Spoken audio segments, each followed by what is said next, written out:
Hello, Cynthia. I'm sorry you're. Everybody is middle age without asking their middle agedness.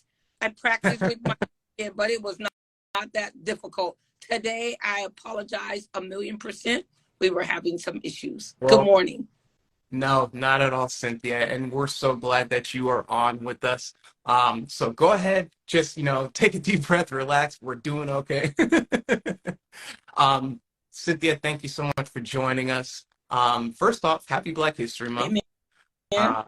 Uh, and so, yes, we wanted to learn a little bit about you, Dr. Price, especially with it being Black History Month. It is so important to have people like us having this discussion, and hopefully, people will pick up something that we talk about.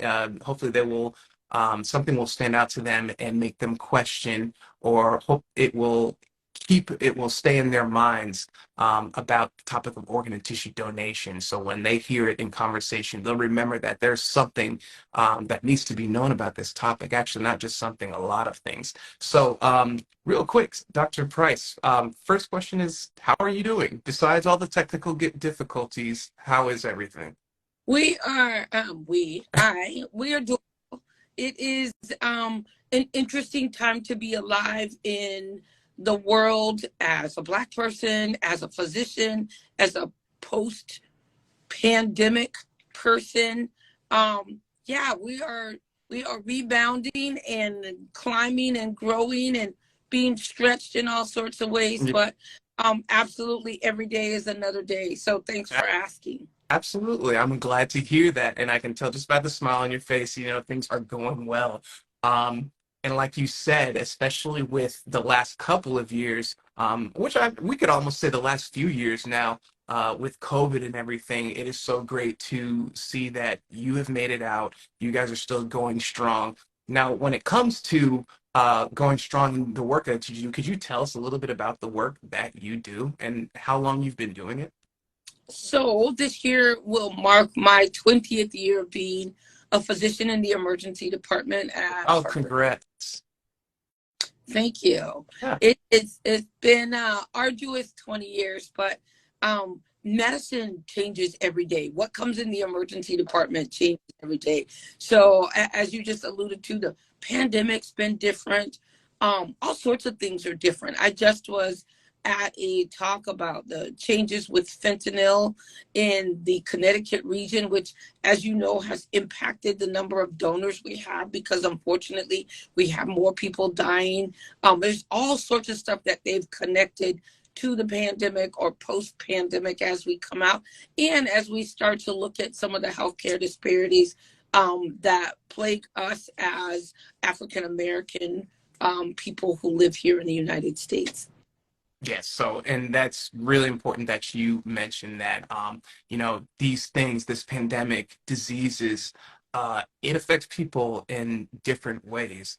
And when it comes to a specific race, it's really important that we bring that to the forefront and we discuss those things and let those things be known. And we're just glad that you're on our team doing this work. I recently saw you you were out working I want to say it was a food drive. I remember seeing you on the news just recently. And it was so great to see you just, you have your work in the emergency department, but you're doing, you're going beyond just your duty in the hospital. You're trying to connect with these communities and give back. And that is so important. So actually, my next question is, what do you enjoy most about the work you do? Um, I have 32 seconds to make you my new best friend, right? My world, I have to go from room to room. And if we can't figure out how to connect, you don't want to hear what I have to say. You don't want to listen to the treatment. You might, just walk away feeling snubbed, and that's not great. And so, Mhm. what I love about my job is it pushes my ability and capability to be able to connect quickly so that we can have some sort of rapport and then we can talk about what it is that brought you in front of me today. And so I love that I am involved in people's most horrifying, most life-changing, maybe most joyous time in their lives. And we are both being impacted by what we see and do every day in different ways. Sometimes I'm looking at people and I know I'm getting ready to go in there and maybe drop the cancer bomb, or Mm. drop the you're 14 and now you're pregnant bomb, Wow. or you 38 and pregnant and you've been trying for 12 years and I'm the one that gets to diagnose your pregnancy. And so these life-changing moments that I have the privilege of being a part of every day make me know that what I do is important, but also it really makes me want to connect. And I think that's kind of what you were saying earlier. As we all work in our perspective worlds to connect with people, we all come out better for it each and every day. Oh, that was beautifully said, Cynthia, really. And that word, connect, that is so important, especially when we're trying to connect healthcare provider with our community. And like you said, you've had so many discussions, so many hard discussions, bad discussions, joyous discussions. What would you say are some of the hard stops, especially for Black people, and even some Hispanic people who are having trouble trusting their healthcare provider, outside of, encouraging those to have a discussion about organ and tissue donation, really having a discussion about someone's overall general health can be kind of scary for some people. So what are some of the hard stops you see? And like you said, you make connections. How do you get around those hard stops to get someone to, take a step back and say, okay, this is where I am health wise, and I need to listen to this doctor to help me get better. So what is that like for you? It's really interesting that still in 2023, I walk in the room and people go, "Oh, you're my doctor." And many times it's people that look like me. And there is some historical background as to why we as a people have more difficulty trusting the medical professionals that have been put in our way, right?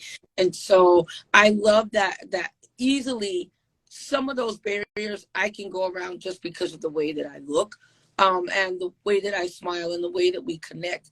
But I also can say, yes, my parents were from Mississippi and North Carolina, and I know some of the dietary things that sound really good for us are not great for us. And I'm also aware that the body positivity that we have, that we embrace, also is not always healthy. Accepting things in our brain is healthy, but sometimes knowing that your knees, your heart, and your organs were not meant to carry 400 pounds is a careful topic that we can approach. And we can talk about high blood pressure. We can talk about That's what right. our body's meant to do, but we can also talk about, but isn't it amazing, the things that we are able to do these days that we just could not do earlier. And so it's about a conversation. There's no me coming in there and bashing you overhead. You got to do this. You got to stop smoking. You got to do this. It is about a conversation of how do we move together towards health. I studied public health, and public health is the health of the population. And then your physician training is the health of the individual. And so it's nice to be able to navigate. You are part of something special, this African American race, or this person of color race, or whatever disease entity could define you. I As in, you are a person with diabetes or a person with sickle cell. All of those are ways we can talk about you being part of a group. And then we can say, well, what does that mean for you? What does that mean for you and your body? And so it's a conversation, and one that I enjoy having, because at this point in 20 years, I've seen a lot, I've done a lot, and I can talk to a lot of people. The beauty of where I work, I see rich, poor, Black, white, Latinx. I see the homeless as well as those with many letters after their name and 14 degrees, and all of the That's right. different things that you get. And so, again, learning how to talk and put those people in a group with somebody, but also be able to say how individually your body is important, I think is a good thing. That's amazing. And that's something, that's the first that I've heard about, using body positivity to combat that fear of, the unknown of their own selves. And that's something, when I go out to speak, I try to tell people, the root of all of our all of our fear is not knowing. When we have a fear of the dark, it's because we can't see what's out there. So when we're in the dark about our own health, it really can be such a restraint on just accepting who we are. Just because we feel like we might be sick or something, that means that there's a problem with us. And one of the things that I tell people is to never be afraid to ask for help. And Cynthia, it's more like you're going out there and just helping people. You found this amazing way to help people, but more than just providing them medicine, you're getting them in the door. And they see your face. And, one of the great things about the work you do is that you've been recognized nationally for the work that you do. And now, could you just, again, tell us why it's important for people, for Black people to see our faces, having this discussion, and what would what would be a piece of advice that you would give to someone? Like, what is something that you would say to one of your patients who is afraid of, getting that diagnosis or registering as an organ donor? Yeah, so here again, knowledge is power. There's this verse in the Yes. Bible, there's this verse in the Bible that says, "My people perish from a lack of knowledge." Mhm. Educate yourself. And so, yes, when you are hearing about things or struggling within your own body, Google is there. We didn't have Google when I was growing up. So now to educate yourself and know certain things. And so I was talking about when I teach Zumba, I believe in moving. The Oh, more yeah. you move, the better off you are. And I have a bad day at work, but I got to go bounce it off afterwards by shaking a little and listening to a little music. It's fabulous. And so I had my knee tweaked and had to get a tendon replaced, and I got that folder with my blue butterfly that says somebody who is no longer on the face of the earth educated themselves about the donation process, and something about what they or their families knew when approached to say, hey, is this something you might be interested in? Because we might be taking a really bad situation and putting a silver lining on just the edge of it, just a little bit. But if you think about all the tragedy we see, wouldn't it be great if one or two or three things of positivity came out, right? Whether we are addressing gun violence or whether we are learning about health as it relates to transplant, or this is horrible and tragically sad, but isn't it great that you could give a heart or a lung or a knee tendon to change somebody else's life,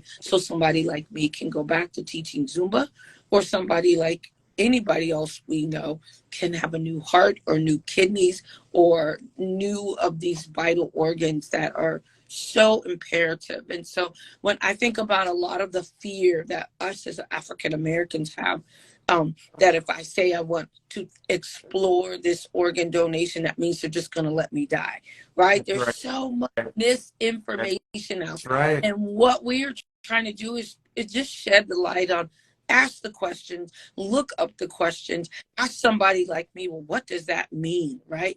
What it means is I still took an oath every day. My job is to give you the best life. I am going to make sure that if I can do anything to keep you alive and well and healthy, that's what I signed up for, and that's what's going to happen. There are some times I am prolonging death as opposed to life. And then some of these questions come in, and you're not going to talk to me at the bedside. You are going to talk to somebody who is well versed in being able to answer those questions, knowing that the ultimate decision comes back to me, the physician team, that might say, at this point, we're prolonging death and not prolonging life. And so there's a lot of things that come into that. And all I can say is question and ask, but our role is never to encourage death so that we can use those organs for somebody else. Our gift is life. And that takes on a lot of different meaning to a lot of different people. So know that if you're ever in the hospital, we, the docs, we got your back.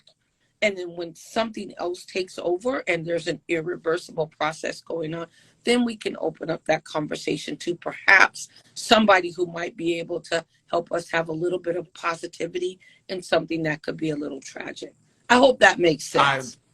it made perfect sense. As a matter of fact, I wish I could just package everything you just said right there and just bring it with me every time I go out to a table and just say, okay, well, just watch this quick, 2 minute lecture for me real quick. Yeah, you said it. You couldn't have said it better. So it really is so important for us to not just encourage people to be register as donors, but to go and hear the reality, like learn the facts. Like you said, the topic is plagued with myths. Like you said, my life won't be saved if I show up to the hospital. I'm an organ donor. They're going to do very little to save my life. And if they knew the facts, they would know that if they wanted to take your organs, you would have to be put on life support. You would have to be put on a heart and lung machine for the rest of your organs to be perfused. And that's just one of the myths versus facts that, we just demystified right there. And that's what happens when we have these discussions. So, Cynthia, you've said so many great things and it kind of took away some of my questions. So, no harm done, but we are reaching the end of the interview, and I want to thank you again for coming on, sharing a little bit about what you do, the amazing work you've done. Again, you've been recognized nationally. Are you still practicing in Georgia? I did see that somewhere No, that you're. I'm mostly practicing here in Connecticut, but that's where I started. I did my training down in Georgia and Emory, and then came up here after doing a year of urgent care down there, and then talking a little bit more about wanting to study the population of health. That's what brought me up here to University of Connecticut, and Oh, big okay. since then. And so here I am, my 20th year coming out of that. This is a really interesting body of knowledge. But I just want everybody out there to know we are for you. We are for you to be healthy. We are for you to be awesome. I love you, whether you are Black or white or Spanish or Latinx. We here are about connecting and sharing knowledge and gaining health in whatever that means. And so I hope you take that. I hope you know there's lots of people in places that will be willing to provide information about organ transplantation, about health, and whatever question you have. And so live and live life joyously. Thank you so much. Thank you, Dr. Price. And you've gotten quite a few thanks from our listeners in the comments section. So we want to thank you so much for coming on here. If you are curious about organ and tissue donation, and I'm talking to our listeners, our audience now, please visit registerme.org. There you will learn the facts. You will hear some stories. And if you do wish to become a registered organ and tissue donor, please have that discussion with your family and friends. That is probably half of the battle right there. It's just having that conversation. So, Dr. Price, I want to thank you so much for joining us for this Instagram Live. If we ever do this again, I promise you we won't have any technical difficulties. See, now I know. So you need to invite me again so I can recover. Got to do a part 2 one day because now I know how to do it on your end. So thanks you guys for your patience. I appreciate that. Thank you, Dr. Take care. Price. And everyone, yes, and you have a wonderful week. Everyone have a great week. And again, happy Black History Month. You. Bye. Bye-bye.